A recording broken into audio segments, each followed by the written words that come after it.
Pembahasan pada malam hari ini kita akan membahas tentang 8 makhluk yang tidak akan hancur setelah sangkakala Israfil ditiup pada tiupan yang pertama. Ma'asyiral muslimin, dan pembahasan ini masih masuk dalam pembahasan tentang al-iman bil yaumil akhir. Salah satunya adalah beriman dengan adanya kiamatul kubra, kiamat besar. Sering saya ulang bahwa akhir tanda daripada kiamat besar, kata Nabi SAW, bahwa akhir tanda-tanda alamat besar keluarnya api dari bumi perut Aden. Dalam riwayat dari Hijaz, yang menggiring manusia ke tempat kumpulnya mereka ketika kiamat dibangkitkan. Dan Nabi SAW mengisyaratkan ke arah Syam. Lah ketika api itu sudah menggiring manusia dan seluruh manusia sudah berkumpul di Syam, maka Nabi SAW bersabda, la taqumus sa'ah illa ala syiraril khalqi. Tidak mungkin tegak hari kiamat kecuali yang hidup pada hari itu hanyalah orang-orang yang buruk yang ada di permukaan bumi ini. Maka dari situlah Allah Subhanahu wa ta'ala memerintahkan Israfil, satu-satunya malaikat yang ditugaskan hanya meniup sangkakala saja. Dia tidak bertugas kepada yang lain. Dan sejak diciptakan Israfil, kemudian diciptakan sur, trompet atau sangkakala, maka Israfil terus meletakkan sangkakala itu di mulutnya, menunggu perintah Allah, dan kedua matanya tajam menghadap arsy Allah Subhanahu wa ta'ala, seolah-olah kapan Allah memerintahkan untuk meniupnya. Sehingga dalam hadis Abi Dzar ataupun hadis Abi Sa'id Al-Khudri yang dikeluarkan dari Imam At-Tirmidzi, ketika ada Nabi SAW dan para sahabatnya, dilihatnya muka Nabi SAW selalu termenung sedih. Kemudian sahabat bertanya, maka Nabi SAW menjawab, kaifa an'am wa qad iltaqama Israfil as-surah atau sahibul qarni qarna fayanfuhu fi. Kata Nabi SAW, bagaimana aku bisa merasakan nikmat dunia ini sementara pemilik trompet atau sangkakala sudah siap meniupkan trompetnya. Ketika itu para sahabat bertanya, kalau sekiranya Israfil betul-betul meniupkan sangkakalanya, wahai Rasul, apa yang harus kita katakan? Apa yang harus kita lakukan? Maka Nabi SAW mengatakan, qulu, katakan oleh kalian, hasbunallah wa ni'mal wakil.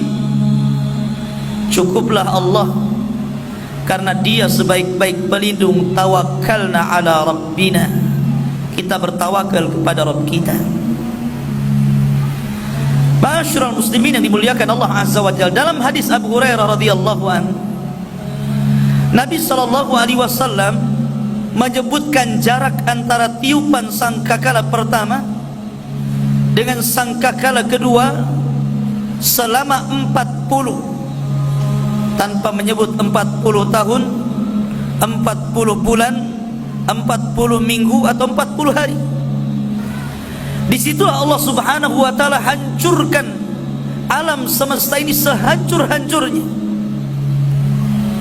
Disitulah Allah subhanahu wa ta'ala gelapkan dunia, zulumat fauqa zulumat, kegelapan di atas kegelapan. Karena matahari digelapkan, bintang-bintang dijatuh-jatuhkan, lautan ditumpahkan, gunung dihancurkan, bumi digempakan. Disitulah alam semesta dihancurkan, dan disitulah permulaan kiamat besar. Tetapi dengan kehendak Allah subhanahu wa ta'ala, ada makhluk-makhluk yang tidak dihancurkan Allah azza wa jalla. Seluruh alam ini dihancurkan kecuali wajah Allah subhanahu wa ta'ala, pemilik wajah yang sangat mulia. Tapi di sana Allah kehendaki ada makhluk-makhluk yang ketika terjadi kiamat besar Allah tidak hancurkan. Makhluk apa yang Allah tidak hancurkan? Al-Imam Al-Barbahari dalam kitabnya Syarhus Sunnah, dan juga Imam As-Suyuti rahimahullahu ta'ala menyebutkan, dan juga ulama-ulama akidah yang lainnya, bahwa di antara makhluk-makhluk Allah yang tidak dihancurkan itu jumlahnya 8, dan ada yang menambah 9. Kemudian disebutkan pertama al-jannatu, sorga. Yang kedua an-naru, neraka. Yang ketiga al-arsyu, arsy. Yang keempat al-kursiyu, kursi. Yang kelima al-qalamu, qalam. Yang keenam al-lauhil mahfuz, lauhil mahfuz. Yang ketujuh ruh, dan yang kedelapan al-ajmu, ujung dari tulang ekor manusia. Dari situlah kita dibangkitkan oleh Allah subhanahu wa ta'ala. Kita rinci satu-satu. Al-jannatu wan nar, surga dan neraka. Kedua makhluk ini sudah Allah subhanahu wa ta'ala ciptakan. Kedua makhluk ini Allah telah menciptakan keduanya, dan sekarang sudah ada. Karena Nabi SAW pernah diperlihatkan keduanya dalam peristiwa Isra dan Mi'raj, dan dalam kesempatan yang lainnya. Kalau kita bicara tentang surga, maka surga adalah darun a'addallahu lil muttaqin wa liman asa minal muwahhidin. Jadi surga itu sebuah tempat yang Allah peruntukkan hanya untuk orang-orang yang bertakwa saja, dan juga untuk ahli maksiat tetapi dia masih mentauhidkan Allah. Selama dia masih mentauhidkan Allah, walaupun dia bermaksiat kepada Allah, masih ada harapan masuk surga. Karena orang yang masuk surga itu dengan dua jalan. Pertama, direct masuk surga tanpa azab dan hisab. Yang kedua, ada proses dulu, diazab dulu di neraka. Setelah mendapatkan syafaat, baru kemudian dikeluarkan dan dimasukkan ke dalam surga. Surga ini berbeda dengan neraka, karena surga itu sifatnya darajat, sementara neraka itu sifatnya darakat. Darajat artinya semakin tinggi surga, maka semakin indah dan mulia. Semakin rendah neraka, maka semakin buruk dan mengerikan kondisinya. Allah subhanahu wa ta'ala memberikan pintu-pintu neraka lebih sedikit dibandingkan pintu surga.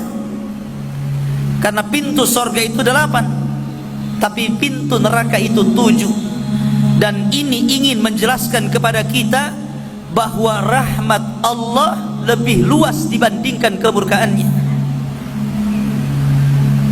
Neraka ini untuk siapa? sebuah tempat yang Allah peruntukkan untuk orang-orang kafir dan juga orang-orang munafikin dan juga orang-orang mujrim. Mereka dimasukkan ke dalam neraka. Dan Allah Subhanahu wa taala takdirkan keduanya kekal. Tetapi kekekalan sorga dan neraka itu tidak sekekal Allah, karena kekekalan keduanya diawali dari tidak ada, kemudian Allah ciptakan menjadi ada, dan atas kehendaknya Allah kekalkan keduanya. Ini dua makhluk yang Allah takdirkan tidak akan musnah oleh tiupan trompet sangkakala Israfil. Kemudian yang nomor 3 Arasy, dan yang nomor 4 kursi. Bicara Arasy ini yang menarik, ikhwah fillah muliakan Allah Subhanahu wa taala. Arasy ini adalah makhluk yang paling besar. Tidak ada makhluk yang lebih besar dibandingkan Arasy. Walaupun para ulama khilaf tentang awal penciptaan, apakah Arasy dulu ataukah kolam dulu. Tapi pendapat yang rajih wallahu alam, menurut Al-Imam Ibnul Qayyim dan yang lainnya, bahwa makhluk yang pertama kali diciptakan Allah adalah Arasy. Arasy dulu. Allah Subhanahu wa taala menciptakan Arasy, dan Arasy ini alal ma, posisinya di bawah air. Artinya di atas langit situ ada lautan, dan singgasana itu berada di atas lautan, di atas langit. Lah ketika Allah Subhanahu wa taala menciptakan Arasy alal ma, disitulah Allah Subhanahu wa taala menciptakan pena kolam. Kemudian Allah perintahkan kepada kolam, uktub kulla syai'in, kolam, catatlah segala sesuatu yang sedang terjadi, yang akan terjadi, dan begitu seterusnya. Dari sini menunjukkan bahwa seluruh makhluk Allah berada di bawah Arasy. Seluruh makhluk Allah setelah Allah ciptakan Arasy, semua di bawahnya. Karena Arasy itu makhluk Allah yang sangat besar. Kemudian Abdullah bin Abbas memberikan perbandingan lagi. Adapun perbandingan Arasy dengan kursi, maka sama dengan perbandingan kursi dengan 7 lapis langit. Sebesar apa itu?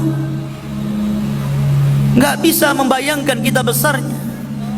Kalau kursi saja, wasi'at kursiyuhus samawati wal ard, meliputi langit dan bumi, sementara kursi dibandingkan Arasy seperti cincin diletakkan di padang pasir, menunjukkan Arasy Allah ini besar. Dan Allahu Akbar, Allah Maha Besar sebagai penciptanya. 2, Arasy ini ditopang oleh 8 malaikat. Wa yahmiluna arsya rabbika fawqahum yawma idzin thamaniyah. Dan para pemikul-pemikul Arasy pada hari itu jumlahnya berapa? 8. Dan Arasy ini ikhwah fillah muliakan Allah Azza wa Jalla adalah makhluk Allah Subhanahu wa taala yang bisa juga bergetar. Padahal makhluk yang besar itu jarang bergetar kan? Gunung lihat susah bergetar kecuali gempa kan? Arasy ini makhluk yang sangat besar tapi bisa bergoncang. Kapan Arasy bergoncang? Ketika kematian satu sahabat Rasul, Sa'd bin Mu'adz, pemimpin Ansar yang sangat mencintai Rasul dan Rasul mencintai diri. Saat kematiannya Sa'd bin Mu'adz, bergegar Arasy Allah Subhanahu wa taala, makhluk yang paling besar. bahagia dengan kematian Sa'd bin Mu'adz. Sampai saking bahagianya dia pun bergoncang dan bergetar. Kata Nabi SAW, kematian Sa'ad tahtazzu arsyu rabbih, membuat bergoncang dan bergetar arsy Allah Subhanahu wa ta'ala. Arsy ini tidak akan dihancurkan oleh Allah Azza wa Jalla. Kemudian yang nomor 4, kursi. Kursi juga tidak akan dihancurkan. Dan kursi ini saking mulianya sampai-sampai Allah sebut dalam Al-Quran satu ayat dalam surah Al-Baqarah, dan ayat itu langsung diberi nama dengan Ayatul Kursi. Bahkan kata ulama tafsir, satu-satunya ayat yang paling mulia dibandingkan ayat-ayat yang lain dalam Al-Quran yang 30 juz itu, tidak ada yang lebih mulia dan bisa menandingi kemuliaan ayat kursi. Jadi itu ayat yang sangat mulia, bahkan lebih terkenal dibandingkan surah Al-Baqarahnya sendiri. Karena ayat kursi ini banyak diamalkan oleh manusia dalam berbagai macam amalan. Orang sebelum tidur baca ayat kursi, setelah sholat baca ayat kursi, sore baca ayat kursi, pagi baca ayat kursi. Banyak perintah untuk membaca ayat kursi. Lah kursi itu tidak akan dihancurkan Allah. Kursi itu satu di antara 8 makhluk yang tidak akan dihancurkan Allah Subhanahu wa ta'ala. Kata Ibnu Katsir, yang dimaksud kursi dalam ayat wasi'a kursiyuhus samawati wal ar, artinya kursi itu tempat berpijaknya Allah Subhanahu wa ta'ala. Kalau tempat berpijaknya saja sebesar itu, maka tentu Allah Subhanahu wa ta'ala akbar dibandingkan makhluknya. Ini yang nomor 4. Kemudian yang nomor 5, Al-Lauhu wal Qalam. Nomor 5 dan nomor 6, Lauhil Mahfuz dan juga Qalam. Lauhil Mahfuz itu ikhwan disebutkan dalam Al-Quran surah Buruj, fi lauhin mahfuz. Itu dari 2 kata ya, lauh, mahfuz. Lauh itu semacam papan. Tapi yang dimaksud lauh di sini adalah, disebutkan para ulama, adalah makhluk Allah, mahallun limaqadiril khalaik. Satu makhluk Allah yang dikumpulkan padanya seluruh takdir-takdir makhluk, diletakkan di situ. Seluruh takdir makhluk sejak zaman pena menulis sampai kiamat dibangkitkan, tercatat di situ. Rizkinya, ajalnya, bahagianya, celakanya, semuanya dicatat dalam lauh tersebut. Sehingga seseorang tidak boleh mensifati lauhil mahfud kecuali berdasarkan Al-Quran dan sunnah Nabi. Ini perkara gaib masalahnya. Kalimat lauhil mahfud, papan yang dijaga, terjaga dari apa? Kenapa harus dijaga? Dari 2 perkara. Lauhil mahfud itu artinya dijaga atau terjaga dari at-taghyiri wat-tabdili waz-ziyadati wan-nuqsan. Terjaga dari perubahan, dari penggantian, dari tambahan, dari pengurangan. Tidak mungkin terjadi apa yang sudah ditulis di Lauhil Mahfuz terjadi perubahan sedikit pun. Gak mungkin berubah. Begitu terus sejak ditulisnya sampai dikiamatkannya dunia ini. Ini yang pertama. Yang kedua, terjaga dari usuli syaitan. Sampainya setan ke situ, kemudian mencuri isi daripada takdir-takdir manusia. Setan tidak akan sanggup masuk ke situ. untuk mencuri dengar, kemudian membawa ke bumi dan dijual kepada tukang sihir, gak akan sampai setan di situ, karena lauh itu dijaga oleh para malaikat. Inna nahnu nazzalna dzikra wa inna lahu lahafidhin.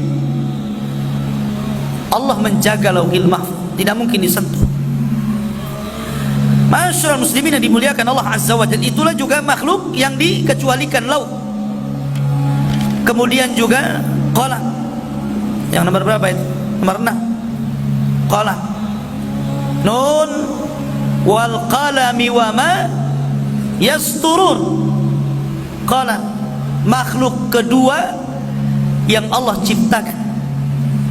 Kemudian qalam mencatat di lauh yang dijaga, yang disebut dengan mahfud. Ada yang mengatakan bahwa letak lauhil mahfud dan juga qalam berada di dalam arasy sebagai kemuliaan keduanya, karena seluruh takdir Allah dicatat di situ dan Allah yang menjaganya. Wallahu a'lam. Kemudian yang nomor 7, ruh wal ajmu. Pertanyaan, ketika kiamat dibangkitkan, kemana ruh pergi? Bukankah ruh tidak dihancurkan? Kemana ruh pergi? Kelayapan kemana ruh itu? Lah ketika Israfil meniupkan sangkakala yang pertama, disitulah kata para ulama inqita'u adabil qabri, adab kubur terputus di sini. Ruhnya orang-orang yang beriman kemana? Fil illiyin, diletakkan di tempat yang paling tinggi sementara. Adapun ruhnya orang-orang kafir dan munafik diletakkan fi sijjin, di tempat yang paling dasar di perut bumi. Disitulah ruh tersimpan sampai pada waktunya nafkhatus tsaniyah, tiupan sangkakala yang kedua, barulah ruh itu dikembalikan lagi ke jasad-jasadnya, sehingga Allah katakan wa akhrajatil ardu athqalaha, maka manusia keluar dari perut bumi, dan semua Allah keluarkan mulai dari Adam sampai yang terakhir mati. Itulah ruhnya. Ruh tidak akan dihancurkan pada kiamat. Dan yang terakhir al-ajmu, ujung tulang ekor manusia. Semua manusia itu punya tulang ekor, walaupun gak punya ekor. Jadi setiap manusia itu punya tulang ekor. Betapa walaupun badan kita hancur dimakan tanah, dimakan cacing tanah,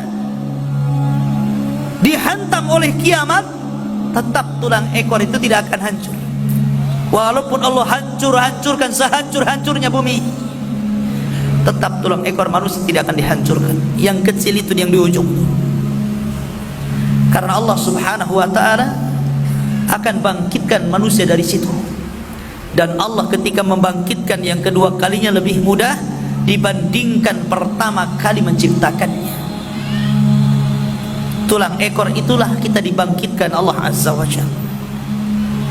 Dari sini ikhwafidin muliakan Allah subhanahu wa ta'ala, teranglah jelaslah bahwa makhluk-makhluk ini tidak dihancurkan Allah subhanahu wa ta'ala pada hari ketika Allah menghancurkan alam semesta ini.